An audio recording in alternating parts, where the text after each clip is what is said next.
ನಮ್ಮ ಬೆಳವಣಿಗೆಯನ್ನು ಸಹಿಸದೆ ನಮ್ಮ ಬಗ್ಗೆ ವ್ಯರ್ಥವಾಗಿ ದೂರುಗಳನ್ನು ಕೊಡುವಂಥದ್ದು, ಮೇಲಧಿಕಾರಿಗಳಿಗೆ ಕಂಪ್ಲೇಂಟ್ ಮಾಡುವಂಥದ್ದು, ನೀವು ಕೆಲಸ ಮಾಡ್ತಾ ಇರುವಂತಹ ಜಾಗದಲ್ಲೇನೆ ನಿಮ್ಮ ಕೆಲಸಗಾರರಿಂದನೇ ನಿಮಗೆ ತೊಂದರೆಗಳಾಗ್ತಾ ಇರುವಂಥದ್ದು, ನಿಮ್ಮ ಬಗ್ಗೆ ಇಲ್ಲ ಸಲ್ಲದ ಒಂದು ವ್ಯವಸ್ಥೆಗಳನ್ನು ಹೇಳಿ ಅಪಪ್ರಚಾರ ನಿಂದನೆಗಳಿಗೆ ಗುರಿ ಮಾಡ್ತಾ ಇರತಕ್ಕಂಥದ್ದು, ಮತ್ತೆ ಸಂಬಂಧಗಳಲ್ಲಿನ ಶತ್ರುಗಳು ನಿಮ್ಮ ವೃತ್ತಿ ವ್ಯವಸ್ಥೆ ಕಡೆಗೆ ಬಂದು ನಿಮ್ಮ ಬಗ್ಗೆ ಕೆಟ್ಟದಾಗಿ ಪೋಟ್ರೆ ಮಾಡುವಂಥದ್ದು,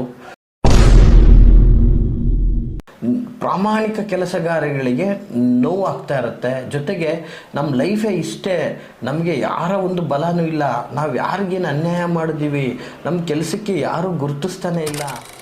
ನಮಸ್ತೆ ವೀಕ್ಷಕರೇ, ನಾನು ನಿಮ್ಮ ಮೈಸೂರಿನ ಶ್ರೀನಿವಾಸನ್. ವೀಕ್ಷಕರೇ, ಇವತ್ತಿನ ದಿನ ಸಾಮಾನ್ಯವಾಗಿ ನಾವು ಮಾಡುವಂತಹ ಕೆಲಸ ಕಾರ್ಯಗಳಲ್ಲಿ ನಮಗೆ 108 ವಿಘ್ನಗಳು ಬರ್ತಕ್ಕಂಥದ್ದು ಸಹಜ.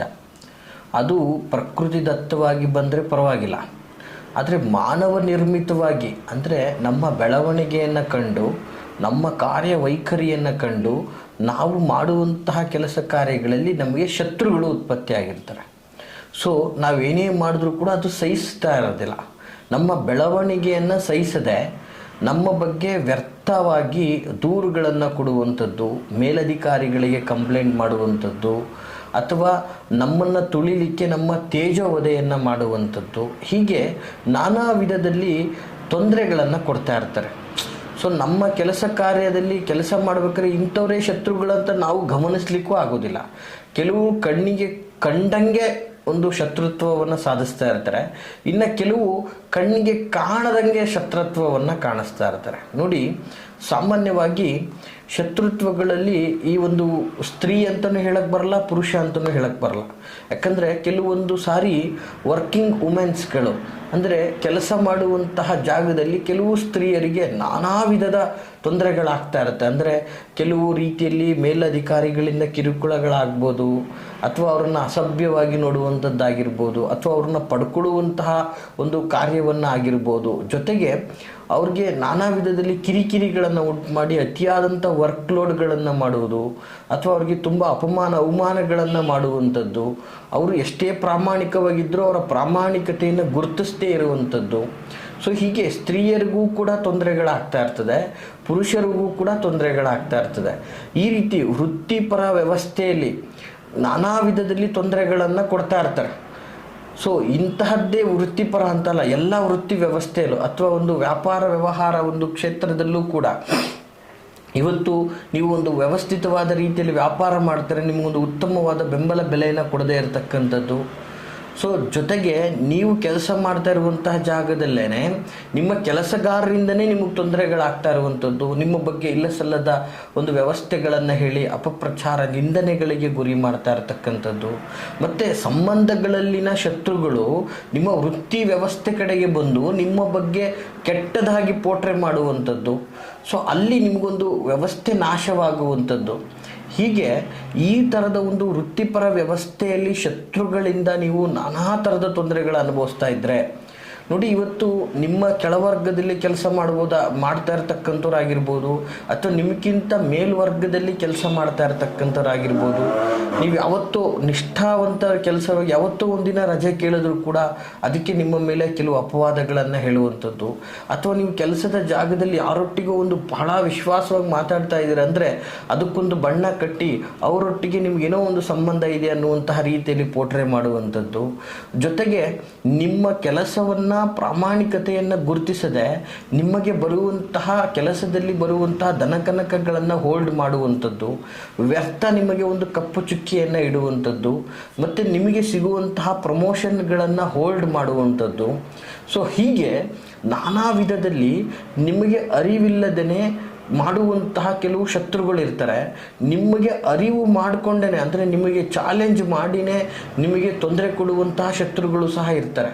ಯಾಕಂದರೆ ಇದನ್ನು ನೀವು ನಿಮ್ಮ ವೃತ್ತಿ ಜೀವನದಲ್ಲಿ ಸಹಜವಾಗಿ ನೋಡಿರ್ತೀರ.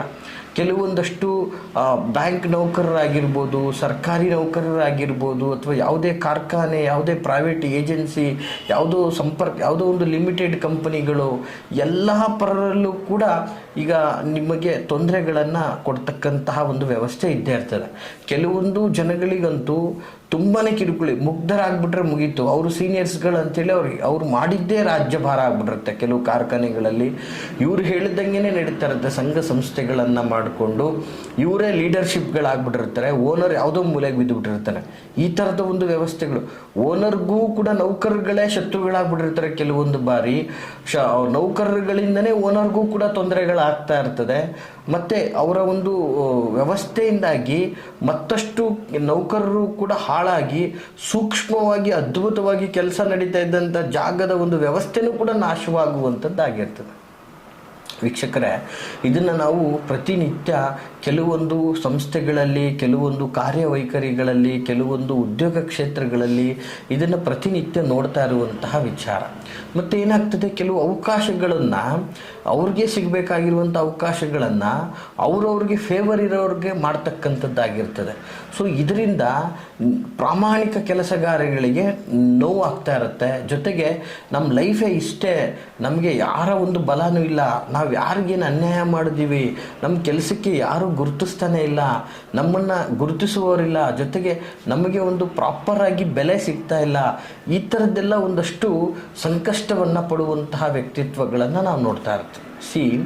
ಇದನ್ನೆಲ್ಲ ನೋಡಿದಾಗ ನೋಡಿ, ಇಂತಹ ಶತ್ರುಗಳು ನಿಜವಾಗಿಯೂ ಮಾರಕ. ಇವ್ರದ್ದು ಒಂಥರ ಹೇಗೆ ಅಂದರೆ, ಒಂಥರ ರಾಜಸಿಕ ಗುಣ ಮತ್ತು ತಾಮಸಿಕ ಗುಣ ಎರಡೂ ಮಿಕ್ಸ್ ಆಗಿರ್ತದೆ. ಅಂದರೆ ಹೇಗೆ ಅಂದರೆ, ಇವ್ರು ಮಾತ್ರ ಚೆನ್ನಾಗಿರಬೇಕು, ಇವ್ರದ್ದೇ ಒಂದು ವ್ಯವಸ್ಥೆ ನಡಿಬೇಕು, ಇವ್ರದ್ದೇ ಲೀಡರ್ಶಿಪ್ಪನ್ನು ಬೆಳೆಸ್ತಾ ಇರಬೇಕು, ಈ ಥರದ ಒಂದು ಕ್ರೂರ ಮನಸ್ಥಿತಿ ಇರ್ತದೆ.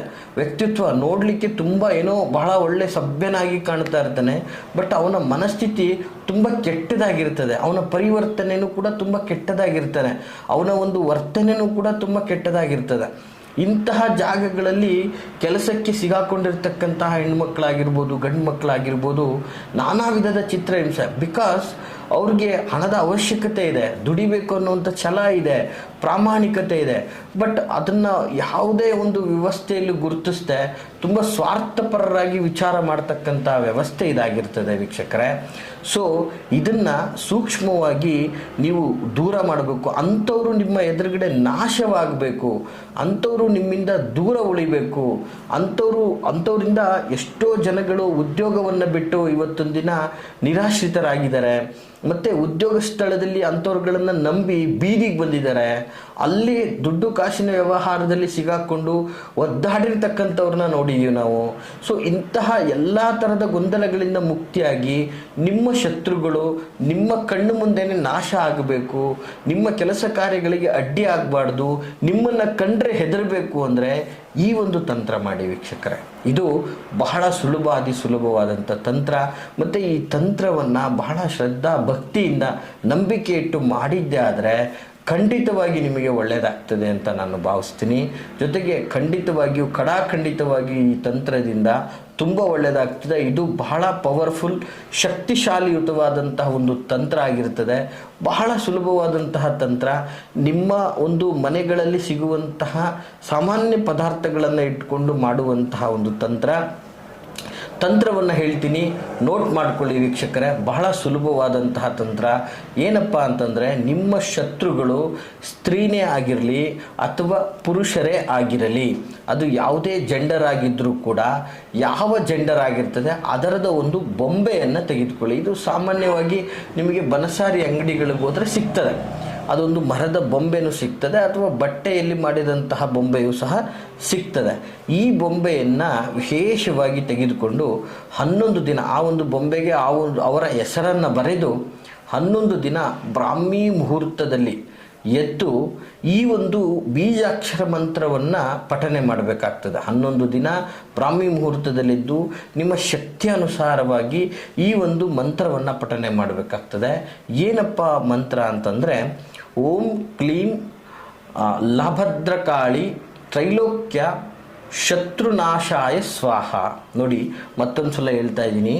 ಓಂ ಕ್ಲೀಂ ಲಾಭದ್ರಕಾಳಿ ತ್ರೈಲೋಕ್ಯ ಶತ್ರುನಾಶಾಯ ಸ್ವಾಹ ಅಂತೇಳಿ ಈ ಮಂತ್ರವನ್ನು ವಿಶೇಷವಾಗಿ 28 ಬಾರಿ ಪಠನೆಯನ್ನು ಮಾಡಿ, 28 ಬಾರಿ ಪಠನೆಯನ್ನು ಮಾಡಿದ ನಂತರ ಅದನ್ನು ಊರ ಹೊರಗಡೆ ನಿಮ್ಮ ಇರುವಂತಹ ಜಾಗ, ಕಾಲೋನಿ ಆಗಿರ್ಬೋದು, ಏರಿಯಾ ಆಗಿರ್ಬೋದು, ಅಥವಾ ಗ್ರಾಮ ಆಗಿರ್ಬೋದು, ಅಥವಾ ಊರಾಗಿರ್ಬೋದು, ಊರಿಂದ ಈಚೆ ಬಂದು 3 ದಾರಿ ಸೇರುವಂತಹ ಜಾಗದಲ್ಲಿ ಅದನ್ನು ಸಂಪೂರ್ಣವಾಗಿ ಸುಟ್ಟಾಕಬೇಕಾಗ್ತದೆ.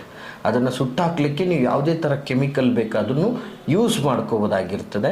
ಕಂಪ್ಲೀಟ್ಲಿ ಸುಟ್ಟಾಕಬೇಕಾಗ್ತದೆ. ಹೀಗೆ ಸುಟ್ಟಾಕಿದರೆ ನಿಮ್ಮ ಶತ್ರುಗಳು ಸಂಪೂರ್ಣವಾಗಿ ನಾಶ ಆಗ್ತಾರೆ, ನಿಮ್ಮ ತಂಟೆಗೆ ಬರೋದಿಲ್ಲ.